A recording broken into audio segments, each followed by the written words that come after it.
بسم اللہ الرحمن الرحیم۔ السلام علیکم ناظرین، اگر کسی بھائی یا بہن کے کاروبار میں فائدہ یا منافع نہ ہو رہا ہو تو وہ ہر فرض نماز کے بعد 3 مرتبہ سورہ آل عمران کی آیت 26 اور 27 پڑھیں۔ یہ وظیفہ آپ نے 11 روز تک کرنا ہے۔ انشاءاللہ 11 روز میں آپ کا کاروبار بندش اور ہر قسم کی رکاوٹ سے آزاد ہو جائے گا اور آپ کو منافع ہونے لگے گا۔ اگر کوئی بھائی یا بہن یہ وظیفہ نہ کر سکیں تو وہ اسی آیت مبارکہ کو مشک، عنبر، زعفران اور گلاب سے تحریر کر کے اپنے گھر میں بھی رکھیں اور اپنے پاس بھی رکھیں۔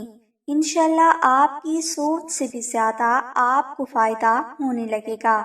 مزید معلومات کے لیے بہنیں دیے گئے نمبر پر آپی نازیہ علی خان سے رابطہ کر سکتی ہیں۔